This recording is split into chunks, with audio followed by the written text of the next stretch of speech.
जिनके पूरे पूरे पूरे शो में, जिस आदमी के मुंह से पूरे शो में एक आतंकवादी के लिए एक शब्द नहीं निकला, वो संविधान की बात मेरे सामने करता है। अरे जाकर अपना आईने में शक्ल देखो। शर्म आनी चाहिए इस भाजपा सरकार को कि अगर एक आतंकवादी उनके राज्य में चुनाव लड़ जाता है। अच्छा, शर्म आनी चाहिए मोदी सरकार को, शर्म आनी चाहिए तमाम एजेंसीज को। कर ले। दूसरी बात, समझ में नहीं आ रहा किसके विरोध में बोल रहा हूं मैं? भारत को तोड़ने वालों को विरोध में बोल रहा हूं, इसलिए आपके विरोध में भी बोल रहा हूं। जो आज अमृतपाल सिंह के खिलाफ आपके मुंह से शब्द नहीं निकल रहे। रुकिए एक मिनट, रुकिए, मैं अभी पर्दाफाश करता हूं। रुकिए, मैं अभी पर्दाफाश करता हूं। एक मिनट राहुल सिंह काजला, एक मिनट, मैं अभी पर्दाफाश करता हूं। नमस्कार दोस्तों, स्वागत है आपका अशोक श्रीवास्तव जी की एक नई जोरदार धमाकेदार डिबेट वीडियो में। सत्ता के लालच में कांग्रेस कितना गिर सकती है दोस्तों, ये अब सोचने वाली बात हो गई है, क्योंकि अमृतपाल सिंह जो खालिस्तानी आतंकवादी है और जो एनएसए के कानून के तहत जेल में बंद है, हालांकि वो लोकसभा इलेक्शन जीत चुके हैं, लेकिन वो एनएसए कानून के तहत अब जेल में ही रहेंगे। तो दोस्तों, इनके समर्थन में उतर गए हैं कांग्रेस के सांसद और पूर्व मुख्यमंत्री चरणजीत सिंह चन्नू। तो दोस्तों, इसी पर यह डिबेट है। डिबेट में आप देखोगे दोस्तों, जो कांग्रेस के नेता प्रवक्ता है वो चरणजीत सिंह चन्नू की बात को सही ठहरा रहे। तो दोस्तों, आप अशोक श्रीवास्तव जी को जानते हो, ये गद्दारों को और देश विरोधी ताकतों को बिल्कुल बर्दाश्त नहीं करते और इनको अच्छे से धो देते हैं। तो दोस्तों, बड़ी डिबेट शुरू से लेकर लास्ट तक देखिए, बहुत ही जोरदार धमाकेदार और मस्त है। तो चलिए शुरू करते हैं डिबेट वीडियो। Let's start. बहुत दिन हो गए हैं, मजा नहीं आ रहा है। अभी मजा आएगा ना, भिड़ो पिक्चर चालू करो बे। राहुल सिंह जी, आखिर ये कौन सा नया खेल शुरू हुआ है, खालिस्तानियों का इस तरह से खुलकर समर्थन करना? कांग्रेस की ये रणनीति तो इससे पहले कभी नहीं थी। अशोक जी, इसे खेल कहना वास्तव में एक शर्मनाक चीज है। ये खेल खालिस्तानियों का या किसी विचारधारा का नहीं है। चरणजीत सिंह चन्नी ने एक सीधा सवाल पूछा। उन्होंने पूछा कि खडूर साहिब के जो 20 लाख लोग हैं, उन्होंने एक व्यक्ति को चुना और चुन करके इस सदन में भेजा, और वो व्यक्ति आज इस सदन का हिस्सा नहीं बन पा रहा है। तो उन 20 लाख लोगों की क्या गलती थी? उनकी आवाज को क्यों दबाया जा रहा है? उनकी आवाज आज इस सदन में क्यों नहीं पहुंच रही है? उनके जो मांगे हैं वो इस सदन में क्यों नहीं पहुंच रहे हैं? उनकी आवाज का गला क्यों घोटा जा रहा है? अगर वो व्यक्ति खालिस्तानी था, अगर वो व्यक्ति देश के टुकड़े करना चाहता था, अगर वो व्यक्ति ऐसी किसी विचारधारा को मानता था, तो ये सरकार क्या सो रही थी? वो व्यक्ति खुले में आता है, चुनाव लड़ लेता है। काजला, अगर क्या हमारा एक मिनट राहुल सिंह काजला, एक मिनट राहुल सिंह काजला, आपने कहा अगर ये व्यक्ति खालिस्तान समर्थक है, अगर आपने अगर कहा, मैं अशोक जी, राहुल जी मुझे क्लेरिफाई कीजिए ना, मुझे स्पष्ट करके बताइए। मैं तो इस सवाल आप मानते हैं कि अगर मगर है इसमें? अशोक जी, मैं सरकार नहीं हूं, मैं सरकार की कोई आप सरकार नहीं है। सरकार तो चन्नी भी नहीं है, सरकार तो चन्नी भी नहीं है। तो मैं आपसे अरे बाबा, मैं आपसे सीधा पूछ रहा हूं, अगर आपने कहा अगर। अशोक जी, मैं तो ये मानता हूं कि हमारे देश की जो एजेंसीज हैं, अगर कोई नहीं आप नहीं एजेंसी नहीं। अच्छा ओके, रुकिए, मैं अभी पर्दाफाश करता हूं। मैं अभी पर्दाफाश करता हूं। एक मिनट राहुल सिंह काजला, एक मिनट, मैं अभी पर्दाफाश करता हूं। आपने कहा आप एजेंसी नहीं है, आप सरकार नहीं है, और आप कह रहे हैं कि सिर्फ एजेंसी और सरकार बोल सकते हैं ना कि वो खालिस्तान समर्थक है कि नहीं। आप ये कहना चाहते हैं ना? जरा एक मिनट मेरे प्रोड्यूसर से जरा मेरा रिक्वेस्ट है, जरा सुनाइए कांग्रेस नेता का बयान, रणदीप सिंह सुरजेवाला।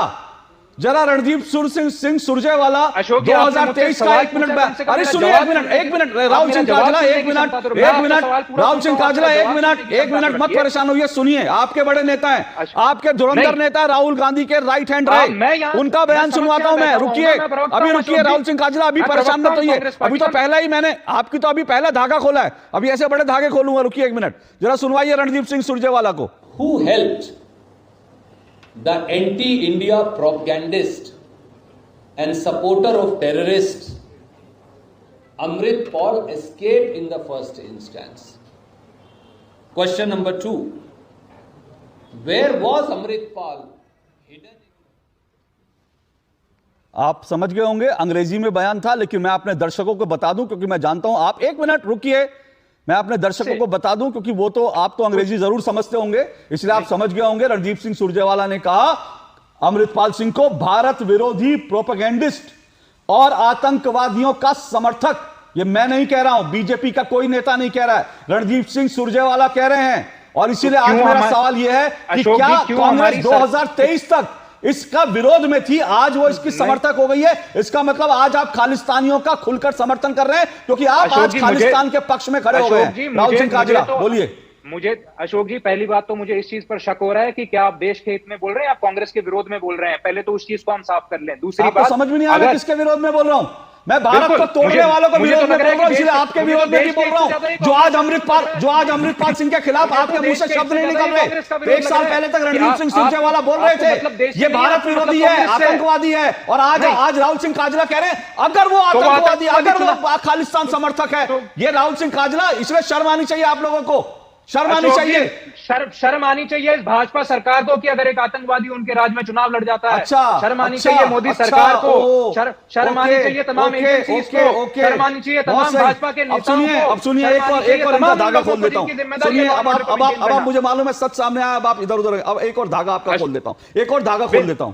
मैं बोलने लगता हूं, चरणजीत सिंह चन्नी ने क्या बोला संसद के अंदर, झूठ बोला। मैं आपको बताता हूं, राहुल सिंह काजला अभी धागे खुलने शुरू हुए हैं, रुकिए। कितने वोटों से जीता ये अमृतपाल सिंह? 20 लाख लोगों का प्रतिनिधित्व करता है ये। क्या वो 20 लाख लोगों की बताइए, नहीं बताइए कितने लोगों का प्रतिनिधित्व करता है ये? मैं उसी विचारधारा को मान रहा हूं जिस विचारधारा से आप 145 मैंने पूछा कितने लोगों का वो रिप्रेजेंटेशन करता है? क्या 145 कितने लोगों का रिप्रेजेंटेशन करता है? को वोट दिया था? कितने लोगों का रिप्रेजेंटेशन करता है? मोदी को वोट दिया था? कितने करोड़ लोगों ने नरेंद्र मोदी को? मेरे सवाल का जवाब दीजिए, इनकी आवाज नीचे कीजिए। मेरे सवाल का जवाब, अभी हल्ला मचा रहे हैं, इनके धागे खोलना हूं मत, रुकिए, आवाज नीचे करिए इनकी।